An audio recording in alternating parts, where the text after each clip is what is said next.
us for today's presentation, Crisis Planning. My name is Maggie Skolteddy, and I'm the Training and Compliance Specialist at the Medina County Board of DD. We're going to be joined by Jerry Thomas, Individual Sports Coordinator. Just a few housekeeping items before we get started. You'll notice that all participants joining online are set to microphones muted and cameras off, as this will be recorded and posted to our YouTube page. A link to the recording and a survey will be sent out later this week. If you have questions during this presentation, you can submit them via the Q&A box, and I will make sure they get relayed to Jerry. For our in-person participants, please wait for a microphone to ensure our online guests can hear the questions. We'll be gathering the questions and address them at the end of the presentation. So at this point, I will turn it over to Jerry. All right, thank you, Maggie, and thanks for all of y'all that are here and online. I'm just gonna put that over there for a second. So, just a little bit about me. My name's Jerry Thomas. My title is an individual sports coordinator.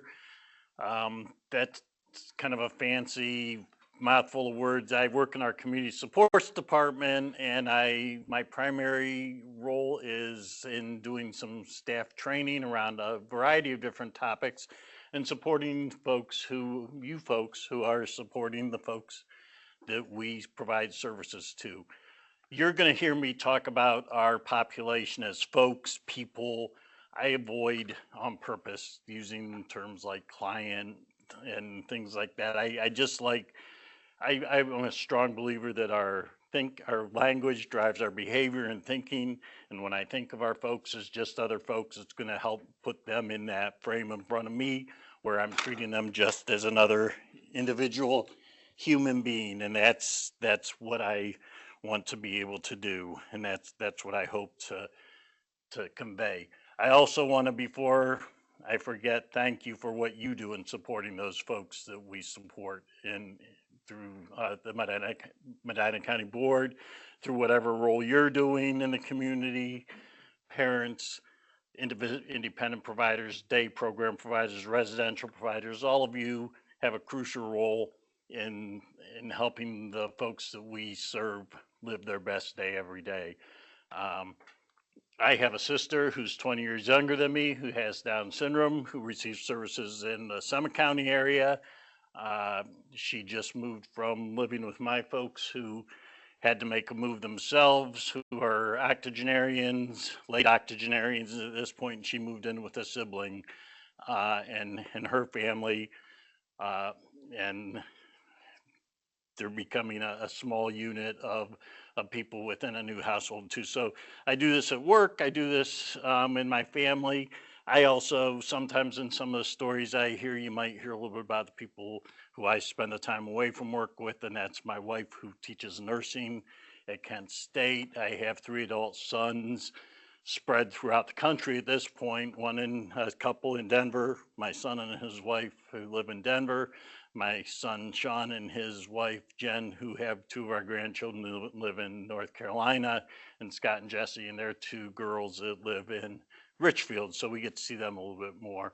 But sometimes some of those people come into some of the stories I tell. So today we're going to be talking about crisis safety, preparing, responding, and repairing when things come up that we want to be prepared to have happen in crisis. In this terminology, just saying that change is happening. Something's happening that's making somebody know that there's change happening. So some of the things that we're going to be talking about is just what are some of the named crisis response models that are out there. There's a few of them that we hear more commonly. There have been a bunch through time, but I'm going to talk about 3 in particular that sometimes we hear about, especially around these parts. What are some environmental methods to reduce risks to safety during escalated periods of behavior that folks have? If we see somebody starting to ramp up a little bit, what are some of the things we want to look for? What are some things we can do to provide some safe environment for that individual? What are some non-harmful things we can do for our own safety? Do I need to step away? Do I need to leave the room? What are some things I can do to protect myself if something is becoming um, a risk to me or some of the people, other people that might be present.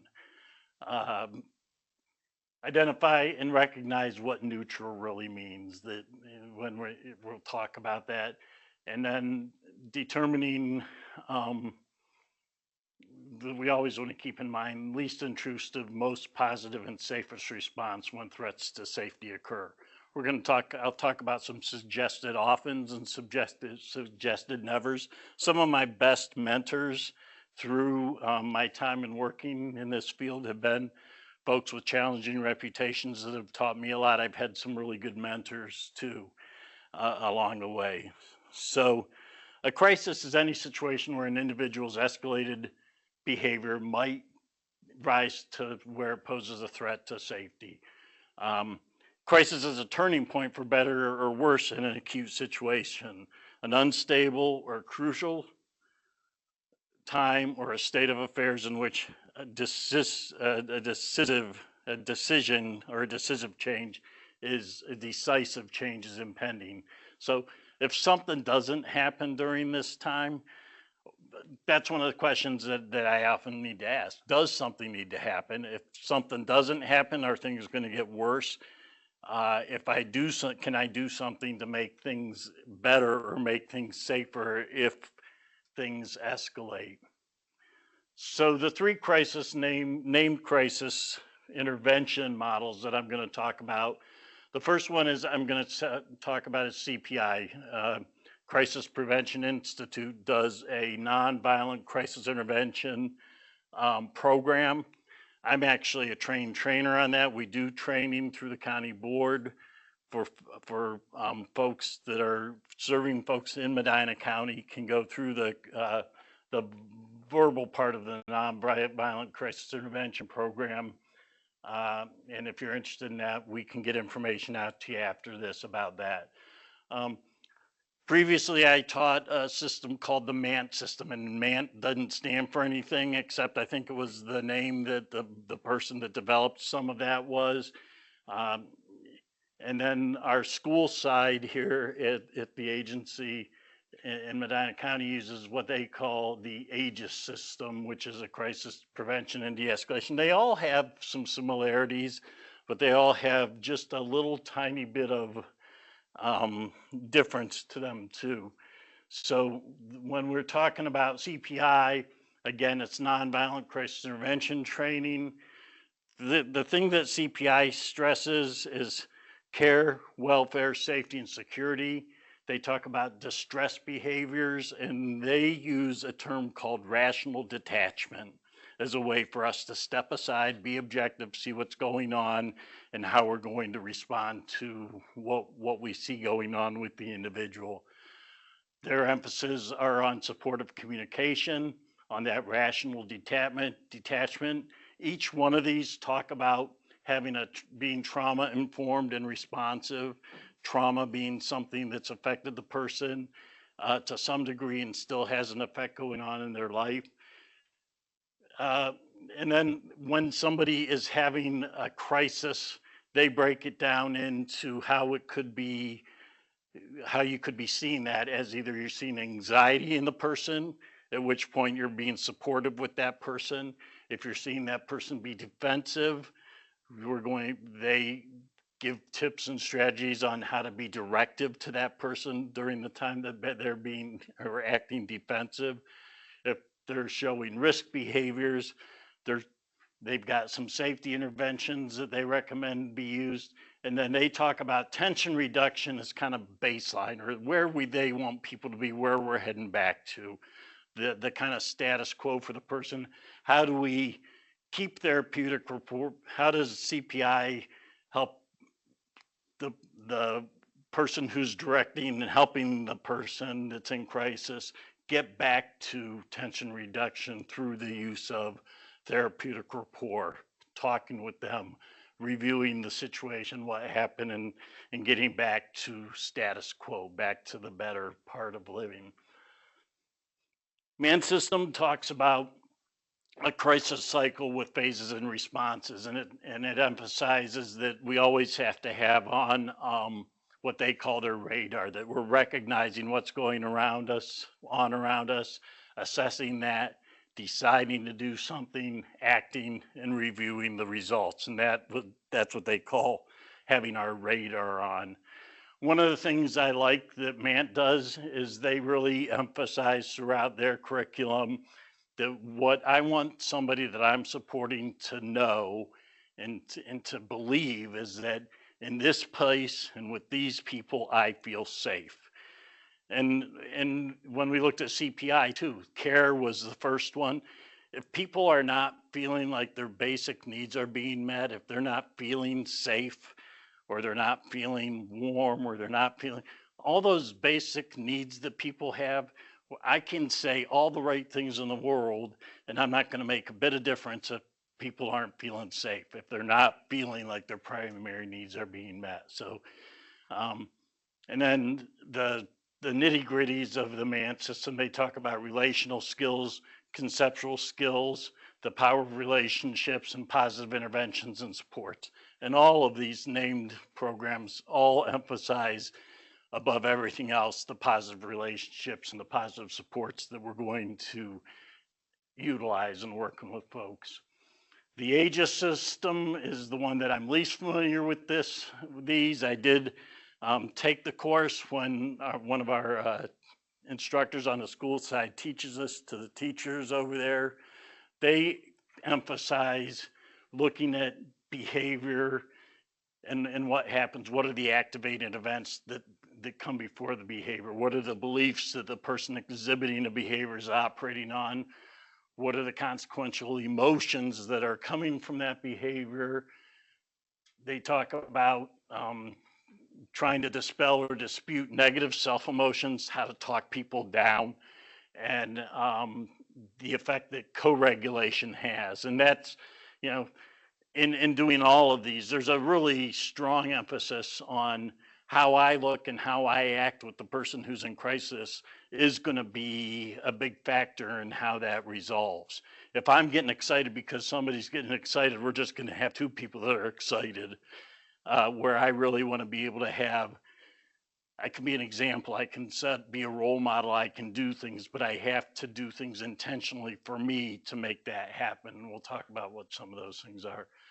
The AGIS system talks about nonverbal communication. All of these really do talk about nonverbal communication, verbal intervention, and they call their things that they do to help people, their safety responses, they call benevolent physical responses.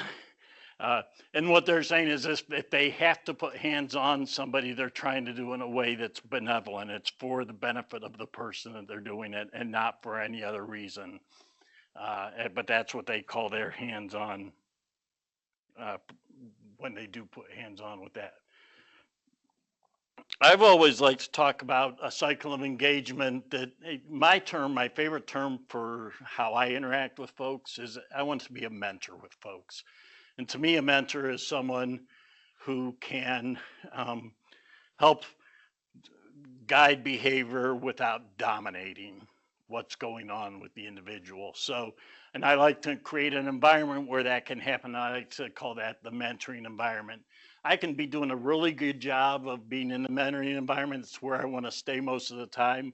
It's where I'm teaching with people, I'm joking with people, we're just going on and taking advantage of teachable moments. But even when I'm doing all of that, I could get to a moment where pre-crisis happens. My uh-oh meter goes off. I see that the person has experienced a change of some kind, and it's because they're either talking faster, they start pacing, or someone who's generally very quiet gets very animated all of a sudden, or the opposite. Somebody who's very animated all the time puts their head down, and or the person that I know that gets a drink of water every time they come into the room and there's a water fountain on the way in, walks past that and doesn't get in. There's something about that. And I know that because you're going to hear me say, in order to have an effective mentoring environment, there's a few things that have to happen. I have to know the individual and notice change. I want to set things up where more is likely to go right than is likely to go wrong. I have a good mentoring environment when I reduce the need to act with urgency. and I have a good mentoring environment when I kind of keep in mind that less is more. Less just bombarding people with information, more time to respond, and we'll talk about less is more a little bit later. I can have a great mentoring environment and still something that happens that I don't see sometimes, that the person that meter goes off. It may be a build where that's happening, or it may happen all of a sudden somebody's frantic about something. And so what do I do when somebody's in crisis to help them redirect from that crisis mode? And how do I then, in post crisis, how do I help that person get back into the mentoring environment? So I kind of like to think of that mentoring environment as, and I use the weather as an analogy. If I look at the weather or the relationship uh, area being sunny and mild, that means that I'm having positive engagement. I'm inviting individuals to do things. I'm encouraging, offering choices and accepting the choices that they make, and maybe coming back and offering again later if somebody says no to a choice that I offer. My task during that time is to collaborate with the individual that I'm working with. My role is as a mentor or an ally. I'm there along with the person, offering, inviting, being along with, and trying to help with, and being engaged alongside with what they're doing. My actions and attitudes in this sunny and mild condition are, I'm positive. I want to be proactive with the individual. I want to be effective and engaging. I know what the person likes. I want to offer things that are in their wheelhouse. I don't want to make things that are too hard, or things that if I know somebody's going to say no to the choice that I make, there may be a strategic time to throw that choice in, because I want to throw it into something I know they will accept the choice for. I may use that, but knowing what people want, knowing the person, um, making emotional bank account deposits. And we're going to talk about a concept called the emotional bank account that I think can be an umbrella in anything that we do. Being consistent and exercising my mentoring privilege with people, being affirming. The better I am at building my relationships with folks, the better mentor I'm going to be. So I'm always working on building that positive relationship with the folks that I'm mentoring. Stormwatch just kind of means that meter went off, where the conditions are right for something to be off. The person, we all work with, a lot of us work with folks, and we just they came in this morning, we noticed they're off. They're just kind of not themselves today. Something's going on. That's kind of a pre-crisis. It's my job then is to kind of get into a manage. I kind of have to be a little bit of a detective. I may ask some questions. What's going on? Why are things different today? Maybe somebody came in, they didn't sleep well last night. Maybe they had an argument with a housemate or a parent on their way out the door that didn't get resolved, and they're thinking about that, and they're not thinking about what's ahead of them. They're thinking about what's behind them in that day. My role when somebody is in pre-crisis is to kind of be that detective, that coach. I can kind of start calling some plays. Well, those things did happen. Thanks for sharing with me. What can we do to get into the day today? Do you need to make a phone call? Do you want to put this behind you? Are there some things we can do to help you resolve what was going on? I can send in as a coach, I can kind of send in some plays on some things that we might be able to do to turn things around.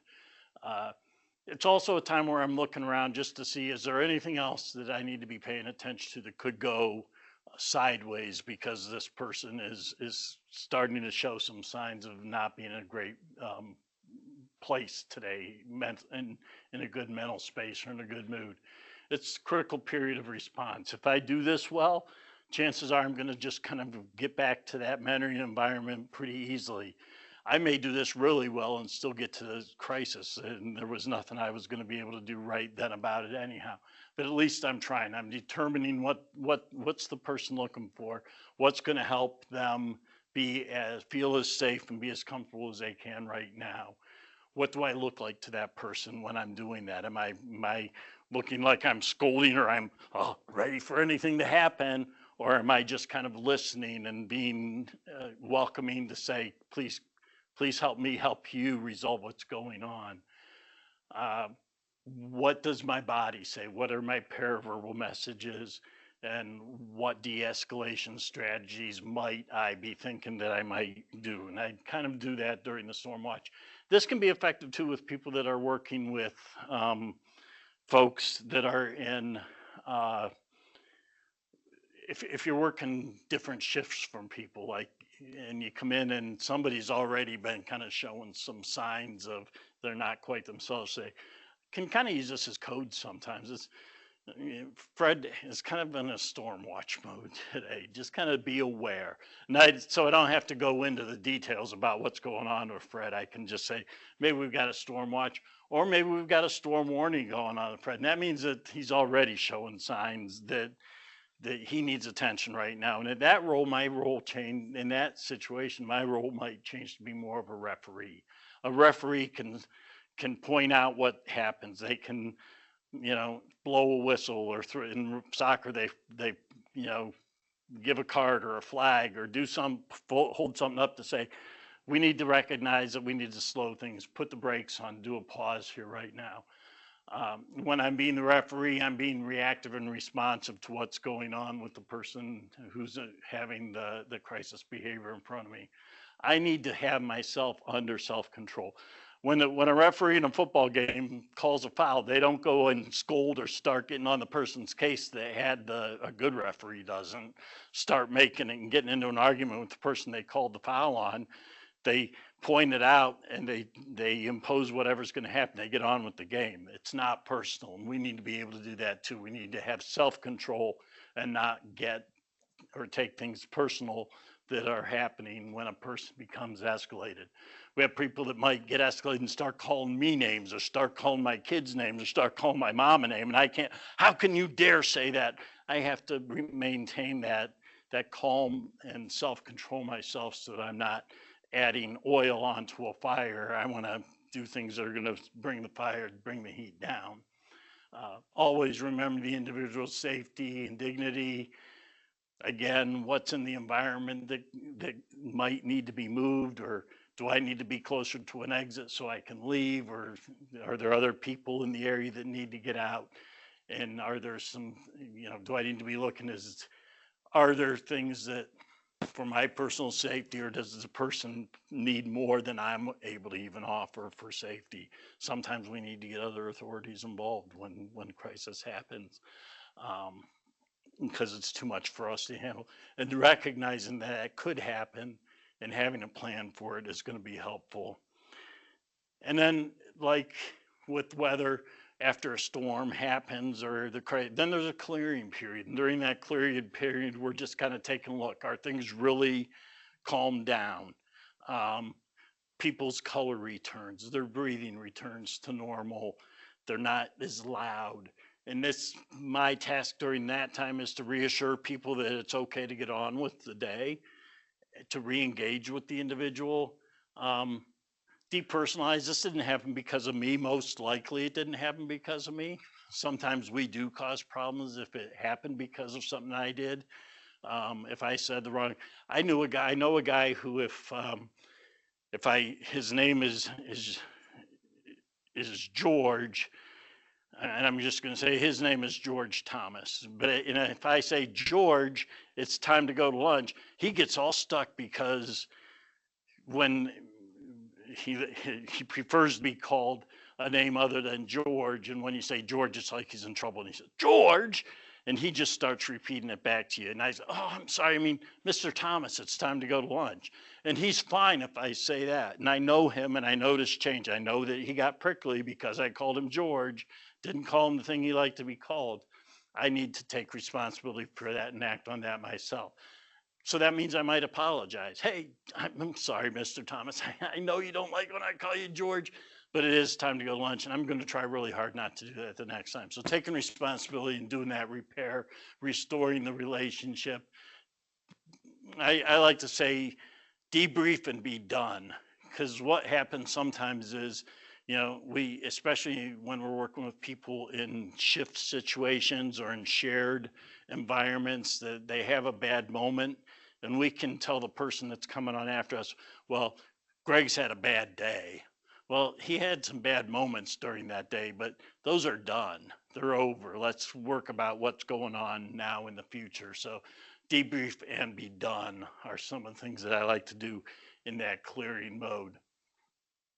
I told you I was going to talk about this emotional bank account, and I think this can work in with anybody that you're working with the individuals you provide services with the people that you're providing services alongside, with your boss, with whoever, with your spouse at home, with your kids. This stuff works. And this emotional bank account is a I came across it and was taught about it out of the book, 7 Ideas for Highly Effective People by Stephen Covey. But what it does, it suggests in every personal interaction that I have with somebody, there's an opportunity for either deposits or withdrawals to happen in our account that we have between, in a kind of an invisible, imaginary account that gets set up between us. And that it works the same way as any ATM account or checking account works. In order to take stuff out of that account, I need to make sure I'm putting stuff into it. If I go to the ATM and I haven't been putting anything into my ATM and I go to make a withdrawal, it's not going to give me anything because there's nothing to take out. Well, we do this with the interactions that we have with people. If I make deposits and deposits and deposits into my emotional bank account with that other person, when I do have to make a withdrawal, there's going to be times that that happens. There's times that I have to say no. There's times that I disappoint you. Do I have enough with deposits in that emotional bank account between you and me to have that say it's just a withdrawal and the account's still good? Or, if I'm taking deposits out all the time, I'm going to get to a point where I'm bankrupt. And then when I ask for something else or try to get something, it's not going to happen because there's nothing there to give. There's nothing there. There's no equity in that account. So every interaction we have with another human being has a potential for adding deposits into the account or for making withdrawals from the account. If I have to make a withdrawal, do it gently. Recognize that I'm doing it. But the key for the emotional bank account is to keep it in good standing by making deposits. And I do that with how I treat people, how I talk to people, the things I say to them, the things that I do for and around them. And different deposits and different withdrawals have different values too. If I trust anybody, if I break somebody's trust is a hard thing to rebuild, and it takes a lot of depositing to build that back up. And as we look around at the people that work alongside us or that our individuals have also have a relationship, and we see the people that they have good relationships with, there's a pretty good chance that those people are spending an awful lot of time making deposits, continuous deposits into the emotional bank account that they have with that individual. So our deposits, our withdrawals, if they exceed our deposits, we go bankrupt. So deposit. Make sure we're putting more deposits in than we are making withdrawals when we're trying to maintain somebody's emotional bank account. And what are some of the ways we can make those deposits? Keep commitments. If I say I'm going to do it, do it. Use magic words, please, thank you, excuse me, when I talk to people. Greet people by the name they like to be called. I like, if I meet a Gregory and he says, I'd really like to be called Greg, then I'm going to make an effort to call him Greg and call people by the name and ask that question. That could be a deposit, just asking that question because I care enough to see what do you like to be called. Apologize, admit my own faults, really listening empathetically when somebody's telling me something, performing random acts of kindness, building up people in the presence of their peers. I think that's a great one.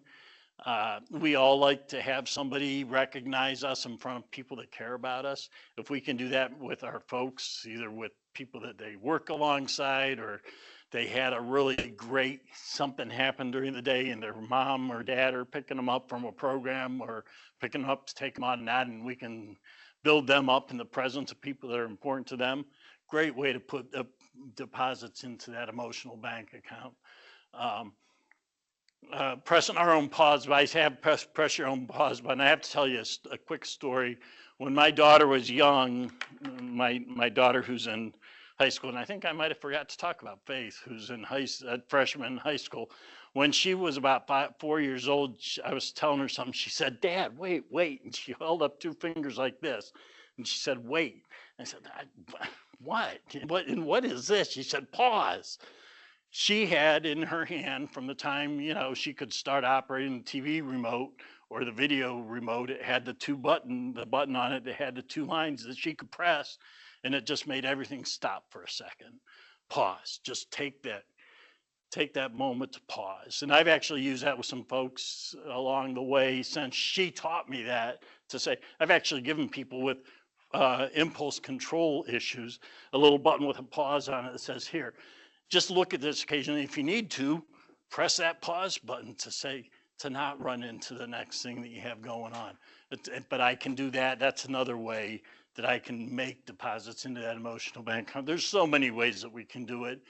It's really personal between the person that you have the relationship with, but it works with everybody. I've been talking about this emotional bank account and trainings that I've been doing for over 2 decades, literally over 2 decades. And this is the one concept, one of the things that people always comment back about and say, "I'm sure glad you talked about that emotional bank account," or they'll come back and say, "I've really tried to use that emotional bank account and the things that I do, and it makes a difference in the job that I'm doing." So I like to share it because the value that people have told me it's been to them. So supportive safety, when I see things happening, I'm going to shift back into some of the practical things that I need to be able to do to make sure that the environment is safe, that I'm supporting the person, even though they're escalating a little bit. And so if I'm going to have a supportive safety environment, I'm going to look at PEW, which is people, environment, and weapons, what's around, and what is my positioning, what do I look and sound like, what's my affect in this concept of neutralization. So the P is people. Do I have enough help? How can I get more help? What's my safety plan if I can't get help in time? Are there people around that need to be moved? If somebody's throwing things off a table and I have somebody in a wheelchair that's kind of in the way and can't get out of the room or out of the path themselves, do I need to help them get out of the way so they're not in danger? Does it make more sense to ask the person that's having the escalation to move, or some of the other people that are around? And how can I achieve that if I decide that I want to ask one of those two parties to move? What things do I need to know about the information, about the person themselves, and people? Are there things that usually happen in this person's pattern of escalation? Are there any medical conditions that may be contributing, or medications that could be having a response to? Helpful individualized supports and statements, and actions to avoid. Are there things that I know if I say, I know that when Mr. Thomas has that escalation, if I say, "George, come on, what's going on?" He's gonna get stuck on George, and I'm gonna be stuck. So I need to know, are there things to avoid? With him, I'm avoiding using his first name. Who is the best person to be the de-escalation person at this point? If I've got somebody with history that is usually successful, or this person really cottons to or likes a lot, and they're available and they've asked for them and they have time to do it, that might be a good time. I'm not always giving in to a person if I try to arrange the person to be someone that matches well with them, if we can get on with the day after that. So sometimes it makes sense to switch the person who's going to be responding to maybe a more familiar person. Sometimes this makes sense when you have new people that are coming on and learning the person. We learn people through their individual service plans, or ISPs, but the best way to learn people is through our personal interactions with them. If we know things about folks that are helpful as they start to get upset, or we know to avoid. Passing those things on to the new people that are going to be working with that is really helpful for those folks to be able to know that. Uh, so, and then maybe we stand by and support as they work through it, because they learn it by doing it with the person too when they do that. Exits. Where are they? Where's the door? Who's by it? What's blocking it? Can I get out it? Are there any people around that I have to help? Am I by myself? Am I by myself with this person who's escalating and four other individuals? And so how am I going to get help if I need to cover them while I'm dealing with the person that's escalated? Do I have an escape route if I need one? I don't like to sit, even the way my office is set up. A lot of times, I don't like to sit where I'm blocked in, or I don't have a way to get out, or my back's to the door. I like to know where that is. Uh, a men working alone with somebody should always kind of have that in mind. Have an open escape route if you need to move away. Because the first thing I want to do with somebody that's becoming potentially aggressive is to take a step away, and to take a step away and take myself out of danger. The W is weapons, and really anything can kind of be a weapon. I can pick this up and throw it at somebody. It becomes a weapon. People use parts of their bodies, but I classify weapons into kind of a couple different categories. Heavies, furniture, chairs, tables that can be thrown. When I worked early on, when I worked in a group home that had 8 people in it, we had people that had really challenging reputations. Some of the furniture was like that Land's End furniture that you really couldn't tip over easily, or the TVs were bolted down. And that was back when TVs weren't as now. These TVs, it doesn't take much to tip a TV over, but we had TVs that were the big heavy TVs bolted down so that they didn't go crashing the floor and get glass all over the place. Heavies, messies. Liquids and materials that thrown or dumped could be a hazard, especially in bathrooms. Is the floor wet? Just having an awareness of what's in the environment where you are. One of my worst early working experiences, I was working in that group home, and a young gal that was really escalated picked up a coffee pot and threw it across the kitchen. Most of the coffee in that pot went down my back. I had to take myself out of that situation. I had a burning back and shirt that had hot liquid in it. And I have you ever heard the expression that hurt people hurt people?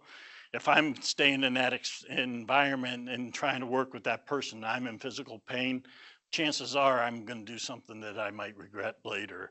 I'm going to be reacting out of pain and not using my thinking brain to react to the situation.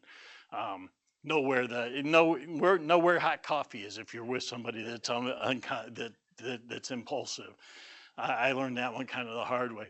Sharps, things, pens, pencils, things that have a sharp edge, and just kind of being casual about moving things, scoping the environment, moving them out of the way. I've been on crisis response teams where I've had to go in a hurry, and I hate running in and just dumping the things out of my pockets, or if I have glasses on, if I have that necklace on that is really sentimental to me, and my great grandmother gave it to me, and I'm going to be working with somebody who likes shiny objects, might be grabbing for that. I might be tucking that in or taking it off, so it's not, again, reducing the need to act with urgency. If I have those things in mind, I'm just kind of taking them out of the picture. Costlies are sometimes targeted. One of the things that gets targeted with, I'm thinking residential homes or day programs, and staff are, a lot of times these things that we carry around with us are pretty close by to where we are. I guarantee you, when one of the folks comes up and grabs that phone away from you, staff respond to that stuff. It's a costly and a really personal thing. So where is that stuff? It doesn't need to be where it can be a target for the individual. We want to create the potential for more is likely to go right and less is likely to go wrong.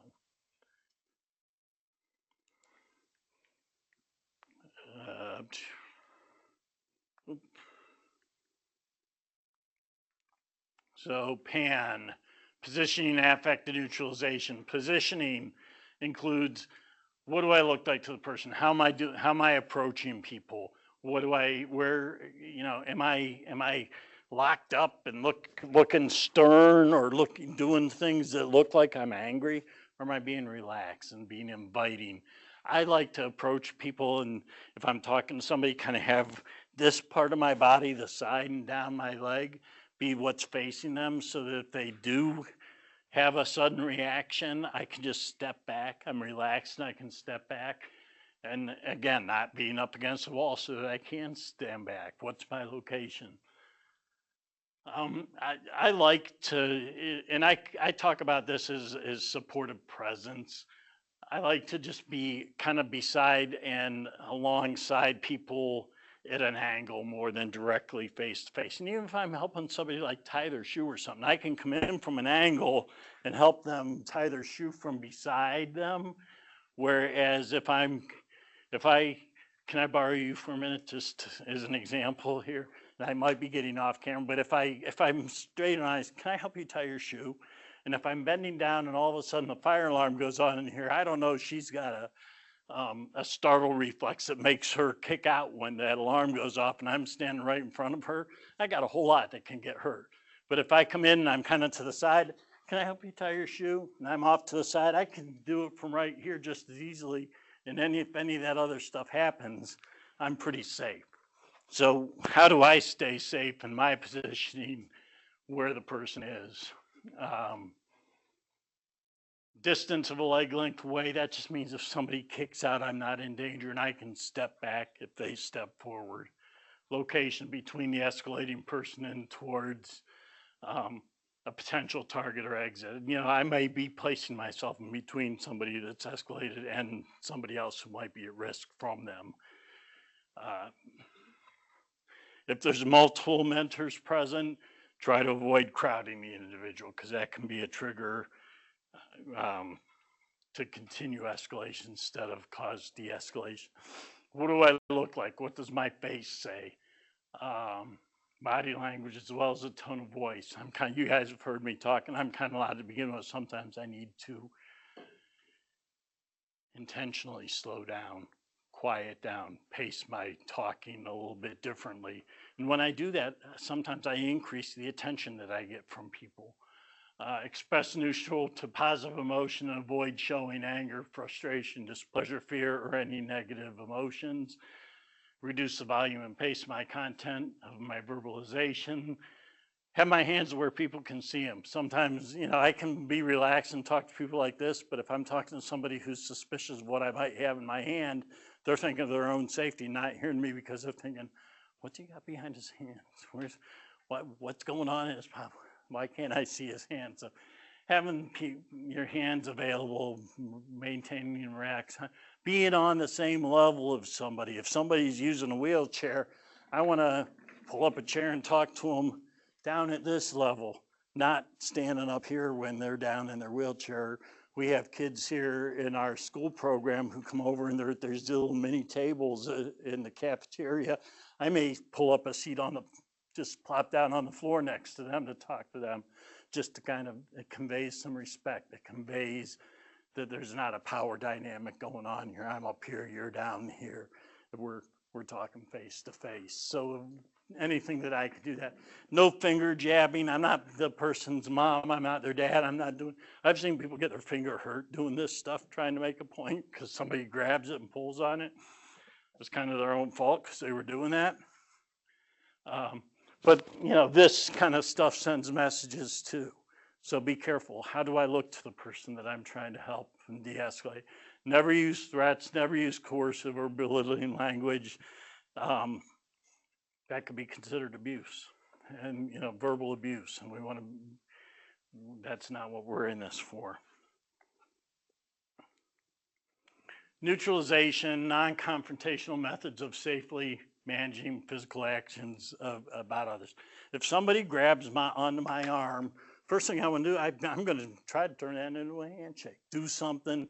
If I'm not pushing against the person, neutralization means just that. I'm not pushing towards or pulling away from necessarily. I'm just kind of keeping it right where it is, or trying to go maybe into a handshake. So Um, Sometimes if we know people that escalate to physical behaviors, that the main weapons that people use first are their arms and legs and their feet, or their arms and hands and their legs and feet. And then if people don't have that available, sometimes I need to know if I'm working with somebody who's liable to use their head, either to bite or to headbutt or to do something. And know where my head is in relationship to that person. If I know that somebody likes to throw their head back, I don't want to stand behind that person. I want to stand beside that person. Um, if we're doing something, there are very few times that we're putting hands on another individual. But if somebody's going to step into the street and I'm beside them and they didn't see a car coming, I'm going to reach out and at the, hold on to their arm or at their bicep and pull them back towards the curb. When I write my incident report for what I did that, I'm going to say exactly what I did. Put my hand above their, on their bicep, above their elbow, and pulled back from the curb. And I am going to write that up because I did that to help somebody, because when I see that, when that person that I was with was about to step in the street, and I'm sorry, oh God, goodness, they're gonna pull, and I go to pull them in. My hand did that too. It kind of did that, oh goodness, and it got tight. That person may end up with finger marks from where I pulled them back. So this person goes home, they've got finger marks up here on their bicep, and nobody wrote an incident report because they pulled them back from the street. Now it becomes a whole bigger thing. But if I go back and I say, oh, there's what happened? Oh, there was an incident that said Jerry put his hand on to pull him back from the street. Those could very well be from that. Now we've got an evidence. So that kind of incident reporting is for my protection, the individual's protection. It's for everybody's protection to make sure exactly what happened gets reported if I do have to put my hands on somebody. And I'm trying not to rush too much, but I want to be respectful of your time as well. Supportive physical presence. Never turn your back on an individual that's escalated. Try to be at the same eye level as possible. Allow extra space between me and the escalated individual, not directly in front of. Be wary of touching the individual unless I know that they're welcoming of touch. And where I touch them is going to be important too. The arms, the shoulder, the elbow area, the hand area are generally safe places for the people that I know that are accepting of physical touch to just say, I'm here, I want to be a help. And that's the reason that I am putting my hands on in that case. Keep hands in plain sight and available for self-protection if necessary. Know that as people get escalated, emotions drive behaviors. Mentors need to be observant of the individual's emotions in order to identify preferences of activities or triggers to anger or stress. Again, knowing the individual, knowing change. What are the person's life stressors? Does something just happen to their family dynamics? Do they have a favorite pet that is getting to the end of its life and they're stressed by that? All the same things that can make us come into work and not kind of be ourselves. Any of our individuals might have that too. The better we know that and recognize those things, the better we're going to be able to respond to them. Recognition, acceptance, and knowledge regarding the prevalence of trauma, and being aware that it's real to the person, whether we don't always see it, but it's real to the person, and that we don't want to make things worse. And one of the biggest things that people are traumatized by is humiliation. We don't want to do things that are going to humiliate people. Intercepting and blocking, again, with reducing the nerve to act with urgency. If somebody wants to grab an information, I can pull my arm away, or I can turn that into a handshake. Again, I'm being neutral when I'm doing those things. If I work with somebody who has self-injury, I may grab a pillow off the couch or grab a coat and wrap it up so a way that I'm putting it between the person's head and the hard object that they're trying to hit their head on. Those may be things that I do to intercept or block those kinds of behaviors that could be a risk to safety for the individual or others. And when I'm doing that, I'm catching or absorbing the actions. I'm not trying to push back against them. And that's what I mean about being neutral. I'm not pushing back or trying to pull people in any kind of direction. Uh, get in or get out is what this close support is about. If somebody's really starting to escalate, do I need to get in and be right next to them?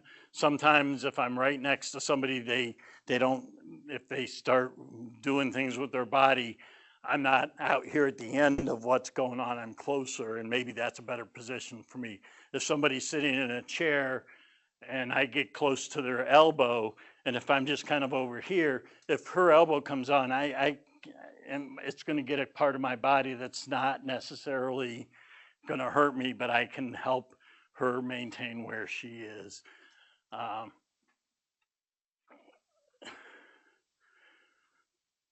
we use close support when there are the decisions that we have to make on whether to ever put our hands on somebody is going to be when the risk of allowing that person to continue with unsafe behavior is greater than the risk with the hands-on responses. And anytime I put my hands on, like that example I gave of pulling somebody back from the curb, there's a chance that there's going to be a mark on that person's body from what happened. There are some things that we are. I always ask this question: when would I ever put my hand on another adult human being? And if I have to be able to justify that I would do it for any other individual before I can as I justify doing it with somebody that I'm working with. And that's going to be because there's a clear and imminent risk of significant harm to self or others. And I'm going to do what I can to try to mitigate that harm. And I'm not going to give specifics on ways to do that, but if I do something, I need to say exactly what that was when I read up the incident report about it. Some things to make sure that I do: find a private or neutral place to discuss things that are bothering somebody, take steps to minimize interruptions, be present to the person when I'm trying to work on de-escalation with them, provide a clear focus on helping them feel safe. Even ask that. I'm here, I want to help you feel safe. I'm here to help us work together. Let's work together to try to be safe. Clarify rules if necessary, provide encouragement to the individual, and continue offering to help them. Sometimes time and space is something. I know people that say, I don't want you to talk to me. I just want, leave me alone. Well, let's find a place where you can be alone. And that doesn't mean I just dump you there and don't pay any attention to you. Give some space and say, okay, you asked to have some time alone. Here's some place where you can be quiet. I'll be back in 5 minutes and check to see how you're doing, and try to provide that if we can. Things we shouldn't do, had notas or don'ts. But don't interact with people when they're angry. Don't try to rationalize them out of being angry. That's not the talk time. Never threaten, lie, or make false promises. Don't get sidetracked by what they say to you. Insisting on eye contact. We used to do this a lot. Look at me. Look at me. Some people are threatened by direct eye contact, so avoid doing that. I can tell if hey, are you hearing what I'm saying? Can you give me some signal that we're connecting? Give me a head nod or raise your hand or do something to tell me that you're instead of the look at me, because we used to do that a lot more. We don't do that as much anymore. Never judge, shame the individual. That's not our place. Or giving lectures. It starts here. I start lecturing somebody and I can hear the Charlie Brown teacher in my head going wah wah wah wah wah wah wah, and that's what they're hearing. That's what the individual's hearing. Don't ridicule people or use sarcasm. Sense of humor is okay, but I like to remind myself and other people that a sense of humor is also often at the expense of somebody else, so be careful how I use that sense of humor. Pointing or shaking my finger, responding to those questions of your mother or whatever somebody said that's to get your goat. I need to not take it personally. Don't argue or try to convince people that are in that yelly mode. I talked about putting hands on people. One way we can't try to help anybody is by putting them on their stomach. in a face down position. And that's always considered abuse. It's illegal in the state of Ohio to restrain somebody in a face down position. So supportive mindset ideals. What are the best things I can do to continually help people and stay in that mentoring environment? Manage bank account, that emotional bank account wealth wisely. I also like to help teach the folks that I'm working with to do that with each other. If I can do that, remind them that the things that they say and do to each other and with me builds our relationship account too. And so try to help them get a grasp of that concept. Be invitational, offer, suggest, and invite, and do that with more do's than don'ts. And that's kind of when I kind of do stay positive, I'm continuing to make those kinds of emotional bank account deposits in the interactions I'm having. Know the individual and notice change. These are my mantras. Know the individual, notice change, set up situations and encounters so more is likely to go right and less is likely to go wrong. Be a supportive presence to the individual. Reduce the need to act with urgency or abruptness. That's both in tone and approach and physical speed and all of that goes into that. Less is often more. Less content. A little bit more time to respond. Less interrupting things that people are doing that they're liking to do. If they're in their mode and if I can wait 5 minutes because somebody's finished, they're into their color and their Mandela thing and they really want to finish up and lunch is in 5 minutes.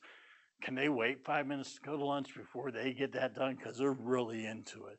Can I wait to interrupt that? Less interrupting of things that are spontaneously enjoyable to people.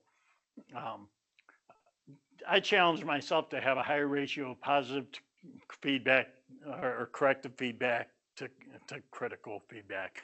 And if I shoot for a 5-to-1 ratio, I don't always get to a 5-to-1. But if I'm at 1-to-1, I'm not doing anything for that emotional bank account. So if I can get to 3-to-1, I'm doing a lot better than 1-to-1. But I shoot for 5-to-1. Choose to treat people with empathy and kindness. So I know I rushed through a lot of that kind of quickly at the end. What questions do you guys have that I can attempt to field? Or is there anything, Zach, online for questions?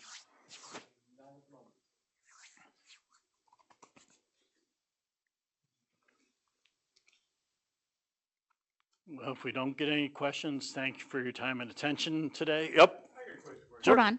I have a son that's an individual. He's kind of an acute. Oh, I gotta talk. Focuses that with people online can hear you. I'll be here all night. He's having trouble. He's having moments in like a confined space when he's in a transportation vehicle, and we're trying to keep him from. He likes to act out sometimes when he's in there too long. And I was wondering if you got any recommendations for. So when he's in it, is this an everyday thing or is it the longer you're going, the more risk he has? I wouldn't say it's every day, but it's it could be often. Okay. And When is it the motion? Do you know if it's the motion that's going on outside the car? Is the lack of control that he has?